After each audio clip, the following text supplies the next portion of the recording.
superheroes hopping around Tokyo City like a big playground, when suddenly Batman burst from the shade and hit Godzilla with a bat grenade. Godzilla got pissed and began to attack. This is the ultimate showdown, ultimate destiny. Good guys, bad guys, and explosions, as far as the eye can see. And only one will survive, I wonder who it will be. This is the ultimate showdown, ultimate destiny.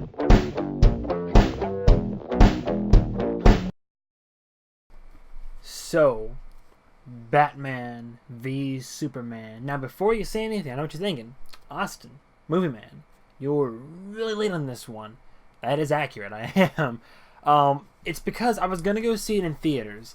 I really meant to, and I just never got around to it. It wasn't due to lack of trying. It was just that I was like, hey, I'm going to go see this, and I never saw it. So, I decided before I go see Suicide Squad, what the fuck is wrong with me? Before I go see Suicide Squad tomorrow evening and then give my review of that, or before I go see that, I have to at least see this, so I have a established version of DC's new Affleck Man, or as I call it, just, you know, the new Batman. Going into this movie, open mind as always. I know, people always say that, and I always say that, but honestly, regardless of what reviewers said, and I had friends who both loved it, didn't like it, kind of liked it, and all that. I went into it open mind. Whole film, I believe, and hopefully I did, because I wanted to get an honest review when it first came out. I rented it on iTunes, and it was about 2.5 hours. Now, I believe that is the standard theatrical cut. Now, I do realize that since that has come out, the new director's cut, which has a fucking half an hour more footage, is out since it came out on Blu-ray. I have not seen that. I have seen this from the original theatrical cut, which I believe that most movies should be judged upon. Now, you know, some movies, the extended is a bit better, or could be worse, but I don't know. This is from my viewing of the 2.5 hour cut as it is. Pros first. I will go into the pros of the film. First of all, the one thing I like that DC did was, for once in a situation like this, where we're having yet another new take on Batman, because it's like zombies at this point. It's a good. I love Batman. Batman is probably my favorite superhero of all time. I love him because he doesn't have powers. He's a man, and he had a tragic backstory, and he, as a man, and using his intelligence and wit, and of course, you know, his family legacy, he has tried to fight what killed his family and take back the city from evils such as the one that took his family. And I love that he has his own code. 99% of the time, and to most modern day renditions of it, Batman does not kill. No matter how bad it gets, no matter how much we've seen it in, I love the Christopher Nolan renditions, even when he has the chance, and he probably should kill the Joker, he just doesn't, because it is just not, it's just not what he's about, and I respect the shit out of that. Now, pro for this film is that for once, there wasn't another big, long introduction and a big, long origin story as to who Batman is. It was all summed up very succinctly within the 5-minute opening thing. You saw Ben Affleck as the new Batman, who his parents were, what happened to them, what happened to him from there, him discovering the cave and all that. It got a little bit weird in the directing, but Zack Snyder has his own artistic flair. So, yeah, I love that for once it wasn't like, you know, this wasn't Batman Ben Affleck. This was Batman v Superman, and it showed. Although, I will say, for a movie being about Batman and Superman, a lot of the story seemed to be very centered around Batman. Nothing against them. I'm all a fan of Brucey Bruce, and I'm all a fan of seeing how Ben Affleck handles the character. And handles it in a very interesting way. I'll get to that later. But I love the origin story and how it was handled in this. It was, you know, classic origins, shot, done. Now, another thing that I like about this, and it must be just the year of politics and superheroes, because Marvel's Captain America Civil War did this as well. I loved Civil War, by the way. Like with Civil War, I like how it tries to ground the gods of superheroes and just humans and all that, and bring it down to a level where politics are involved. Now, I know most America is bored with that, and I get that, but me, I love it when a film like this attempts to take itself seriously and address the politics of it, because It's insane that a god, or someone that's like a god, just invincible practically, unless you have kryptonite, am I right? Falls from the fucking out of nowhere, the sky. I've never been a huge fan of Superman, you know, it's pretty cool and all that. I don't like him mainly because he's just OG, invincible, and he has a slightly tragic backstory, but not a whole lot to grab onto other than his, like, fanboying love for Lois Lane. Now, if you want to attack in the comments below, go for it. That's just how I feel. I don't not like him. I don't dislike him. I just don't love him. But I like the idea that politically, it's like this god among men is, you know, it's like with the Avengers. They step in when they feel they need to step in. And the resulting chaos, I mean, damn, I gotta admit, at first, like the first 2 minutes into this, I was like, okay, we have our origin story. And then when we had the action start going down, you see the previous Superman movie, Man of Steel? Or Man of Steel? I think that was it? I don't know. Spoiler alert, skip ahead 10 seconds. He has to break General Zod's neck, which he doesn't. He's Superman. He doesn't. That scene was... I've seen that scene, and it's fucking ridiculous, where he's like, I gotta leave. Oh, fuck! Now, maybe I'll cut to it for a second.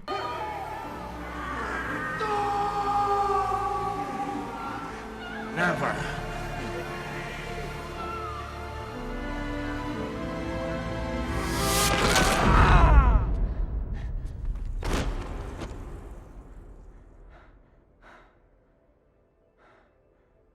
But yeah, so that it's what happens. He breaks his code to save people and ends up fucking just killing who I assume was like another god, I think, but I don't know a whole lot about General Zod. So anyway, we're at the first, like, main action thing where all that's happening in the sky. It's like fucking Superman's giving General Zod the beat down. They're flying through. They're going at it. Ships are crashing. There's this one, and we're with Bruce Wayne, a human being, a man, on the ground. And as soon as this man hears there's trouble in the city and that his friends and essentially family and coworkers are in danger, he fucking heads straight to the epicenter of it. And that is some fucking boss shit. He just fucking fishtails into the city, just hell-bent on trying to get to the center and save who he can, because that's what he's about. And I mean, there's a scene where this ship is crashing. I mean, it's slicing through these buildings like fucking butter. The damage to the city is immense, and it was crazy. Insane, really. It's never addressed. People will look at the big picture, be like, Superman saved us, but how many people died in those collapsed buildings and the debris, and just in general, the casualties, was it worth it? And that's what I loved about Civil War, because I was on Team Iron Man. I believe, you know, superheroes, all well and good, but there's gotta be some level of control, and I understand both sides of the argument. In Civil War, they did a very good job with the with making both sides of the argument understandable, because I went into it being Team Stark, but there was some moments of dialogue where I even considered Cap's side of the whole argument, Captain America. I get that, but the one thing I noticed, here's another con in this movie, is that get on the bandwagon for both sides of the argument. I was mainly on Batman's side. I'm not sure if killing Superman was necessary in terms of his big plan of what he wanted to do. Theoretically, some control, definitely. I was on Bruce's side only because it's like, he was like, God, I'm on men, and he's just wrecking shit, and there needs to be control. And then the Superman didn't like Bruce because he was a vigilante who, like, was really hurting people, though in this movie, he was getting pretty brutal. I'll get to that in a bit as well. I like the politics. There were Senate hearings, it came on the news. It was the overall question.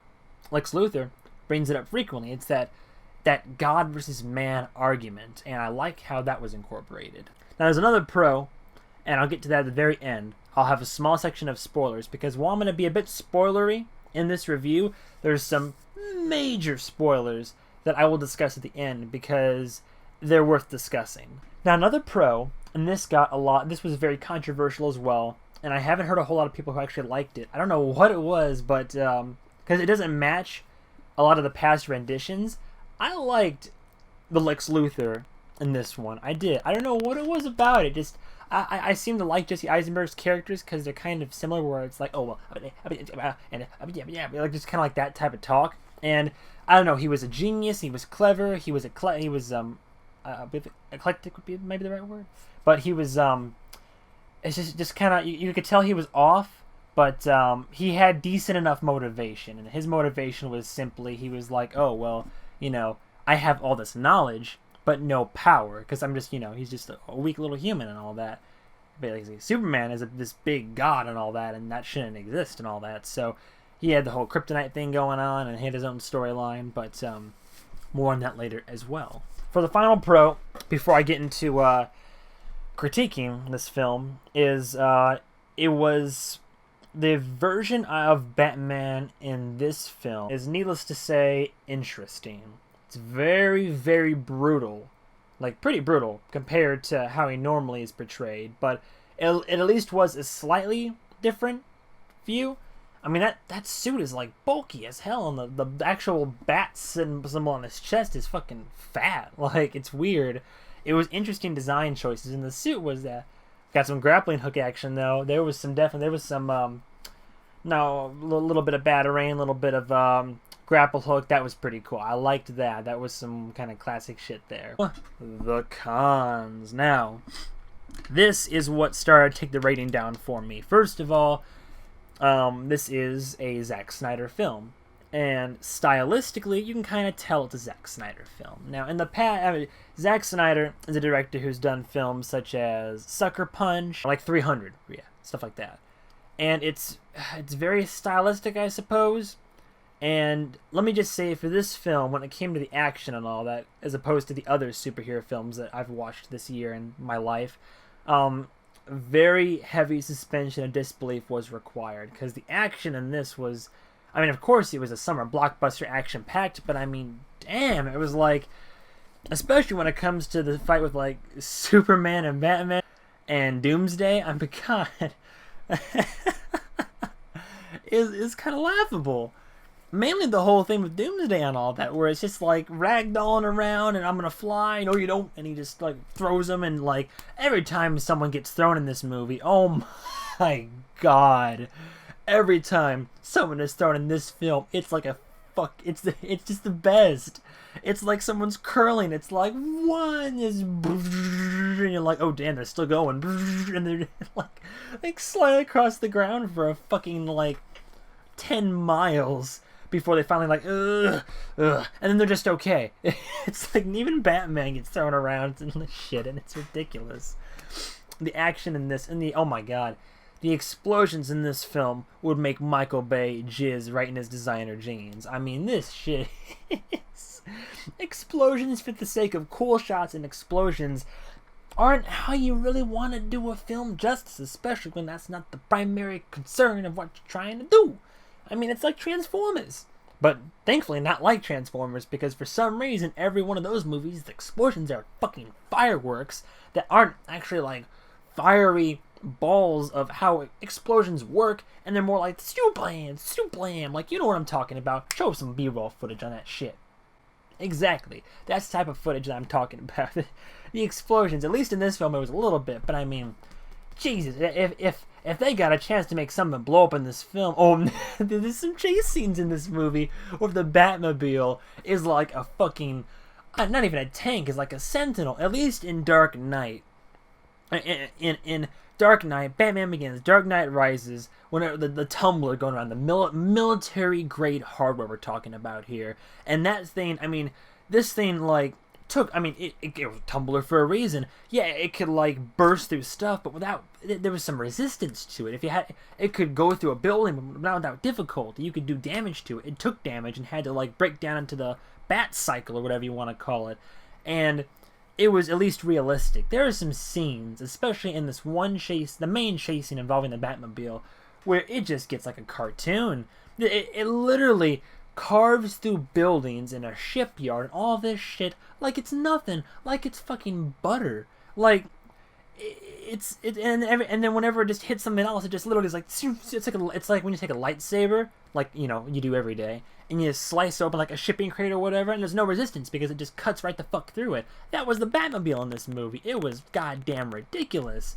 And there are some things that happen in this film where I'm like, oh, come the fuck on. Like, at one point, he's monitoring this shipment, Batman is, and he has to shoot this tracker, and he hits the back of the truck. I'm like, okay, that helps him not lose the truck. Then after the chase, at one point, he cuts through a whole damn building, somehow gets a floor up in the time that it takes, and is able to come down And, like, legit, like, the back half where these two guys are, and they're like, you know, like, oh, where'd it go? And the thing just comes down, crashes on the truck, and rolls off.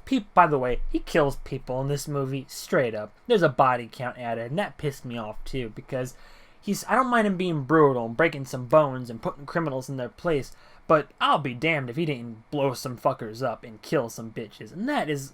What? How are you... How? I mean, you go back into all the Batman films, and every chance he gets, he saves whoever he can, whether it's hanging, whether it's sliding in, grabbing him, doing a one-armed arm ball and pulling Ra's al Ghul off a damn cliff and all that, and he always does what he can to only incapacitate and keep everybody alive. If he can avoid killing people, Batman will avoid killing people. Not in this movie, he doesn't. He doesn't give a fuck in this movie. He is just killing people. And when he smashes in that truck and all that, the truck arrives there, and the tracker was on the outside of the door. When he smashed the back half of the semi, doors are gone. And then the truck gets there, and the tracker's still like beep, beep on like a bent piece of metal barely hanging onto the truck. Like, come on, that's some bullshit. Like, what was the point of the tracker? You could have just waited the vehicle, got to its destination, and then steal it from Lex Luthor's LexCorp, like he does anyway. And instead there's this big, long, unnecessary chase of the convoy just to add action for the sake of action, when it's really impractical overall. Now, another part of this film, and I mean, she's on the damn cover, and she was put in the trailers, is Wonder Woman. Now, I've seen the trailers for DC's Wonder Woman, and I'm excited. I saw it from the whole, of all the Comic-Con trailers that are released, that is one of my top ones that I was like, that's female, badass, and I mean, of course she's dressed in like, you know, kind of semi-revealing armor, but not like grotesquely revealing armor, but strong, badass female character, Wonder Woman. We got the whip, the sword, the shield. We're getting a movie with an origin story. It's gonna be fucking bomb. It's gonna be awesome. Fucking Chris Pine and shit. Like, yeah, it's gonna be great. This movie, once again, minor spoilers, not big, but minor. She gets maybe, I don't know, 10 minutes of screen time, maybe 15? And that's not even, and that's like maybe 10 minutes in costume, 5 minutes out of costume. But for the sake of Wonder Woman's character, she barely got that much screen time. Now, granted, when she was on, badass. Of course, she was one of the people that was fucking flying halfway across the goddamn island somehow in this big old fight where they just had a whole fucking series of football fields to fight over or whatever. But I liked her. I just wish she had more screen time. I'm sure the movie will be her movie coming up, but cool little cameo for the sake of this film. I will say one of the major plot holes that really got in the way here was there's a section where the crashed derelict ship Zod's Lex Luthor basically like schmoozes his way and gets access to it. And he's inside, and somehow he's able to log into the ship's computer. I mean, granted, he had Zod's fingerprints to get inside the ship, but he's able to log into the ship's computer, assume command, and then, like, he's trying to bring in Zod for reanimation and all that, and he does that, and the computer just accepts his authority? Like, what the fuck? They would have fail-safes, because she's like, he's trying to do the reanimation, and then like, this protocol is forbidden by so-and-so Council of Krypton and all that, and he's like, and what happened to them? And the computer's like, all of a sudden developing emotion, is like, well, they're destroyed. He's like, so? Do it. And I'm like, what? Even if you have the authority, protocol's protocol. But, whatever. You know, once again, suspension of disbelief just to further the plot and bring in another god into the picture, this weird doomsday Zod amalgamation or whatever the fuck it was. I don't know. Man, I like the idea, the gladiator match everybody always talks about. That's Batman versus Superman. Who would win? And I always would be on Team Batman because he'd figure out a way. And everybody's like, oh no, dude, Superman would whip his ass. And it'd be like nothing. And I will admit, probably my favorite part of the film is their main clash. Because, like, Batman is hell-bent on killing this guy, this god, and putting an end to it all. And the plan that he takes over and the precautions that he takes, and I mean, you saw it in the trailers, that, oh my god, that scene in the trailers where Superman goes in for that right hook, and like, Batman just one arm up, blocks, and the surprise in Superman's face is fucking gold. And that scene, from there on, where oh my god, he doesn't bleed or anything because he's Superman, but like, damn, does Batman kick his ass. It was cathartic. He fucking slams that body around and fucking just bam, bam, like metal fist to face, and oh my god. If Superman was human, he'd be wrecked, but it was a good fight. However, the big con of that is due to him having his Vietnam, my family is dead flashbacks, and luckily Lois Lane coming in, like, just like that, the conflict between them is gone. All this, like, rage and aggression they had for each other, and of course, Superman forsakes all that because Mommy's in danger, Mama's boy to the end, and he's like, I need his help. All of a sudden, I don't think he's a bad person anymore, and then Batman's like, you said, Martha, your mother's in danger. I remember when my family was in danger, or some shit like that. And they just the central conflict that was driving this whole fucking film gone. Like that. Blink, it's out of here. No more of that, sister. We're on to this Lex Luthor fucking doomsday, end of the world shit. Like, what the fuck? The main reason I wanted to see this film was for the conflict between these two characters. This clash, it's in the title, Batman v Superman, and it turns into Batman v Superman, Dawn of the Justice League, with watch out for Lex Luthor, and oh my god, Doomsday's gonna kill us all, and all that. And that would make a shit title, I suppose, so it's understandable why DC Comics would reject that idea. But damn. I'm sorry, this is turning into a long-ass review. I just got a lot of shit to say about this film. And besides that, like I was saying, there's a very odd focus of narrative and pacing in this film, because the whole first third is about Batman and his whole thing, and then kind of spliced into Superman and the whole court thing by the second act, where the main fight comes in, which goes into the third act, Lex Luthor and Doomsday and all that. But the plot itself is, I'll explain that in the spoiler section at the end, because the plot toward the end is trying to do something while still trying to be the movie, while trying to do something, and it just loses itself, as most Zack Snyder films kind of tend to do. Is the plot's there somewhere, but you gotta kind of dig and figure it out. And like I said before, another con of this movie is that you need some heavy ass suspension of disbelief, at least in the Marvel series and all that, especially with the television shows, with Marvel, and even with DC Comics, with Christopher Nolan's line of Batman films. I didn't have to suspend my belief that much, because it was all very grounded, very real. It was visceral. It was very realistic politically, and acting, and the characters. Nothing seemed too rushed. It was, even when things got crazy, it was all grounded, and it was dark, and it kept a plot. It kept consistency, which I will give it. This movie did have consistency between the films prior and what they're going for with DC's new lineup of, DC's last stand, waving the flag and trying to wage war against Marvel, which is cute, to be honest. And I want there to be this heavy competition, but now let's face it, come on, Marvel's kicking DC's ass, and it has been for a few years. So those are all the main things. Now, before I get to my final rating of this film, I'll say major spoiler alerts ahead. If you have not seen this film and you want to go watch this film before you get a solidified opinion, I recommend doing so. However, if you don't give a shit, or if you have seen the film, then keep watching, because I'm about to spoil the shit out of some stuff. I was surprised that, for all intents and purposes, not counting the last 5 fucking seconds of the film, they killed Superman. I was shocked and proud. It's like killing Daryl in The Walking Dead. Hasn't happened. I want it to happen, because that takes some balls. Because Superman is a hunk. He's this adored character that you would never think could die. And in this film, out of all the people that could have died, Superman bites it. I thought he was gonna come back to life, but no, he fucking died. I was really surprised. But as a pro, I'd say strong move. It's a very strong move when you're not afraid to kill off main characters or characters that people like. And for the sake of this film, I didn't actually see it coming, because it's Superman. Like, you would think DC would keep him around, and they probably will figure out a way to bring him back. But yeah, they killed him, and I was surprised. Now, the con side of that is, I'm like, watch, they're gonna do a death fake out, death fake out, death fake out. Last 5 fucking seconds of this movie, what happens? We go over to the shot. Poor Lois Lane and everybody's already, they're leaving it to the funeral, and the actual coffin that has his body, they're pouring the dirt on it, and the last fucking few seconds of this shot, you see some of the dirt start to slowly levitate and cut to black.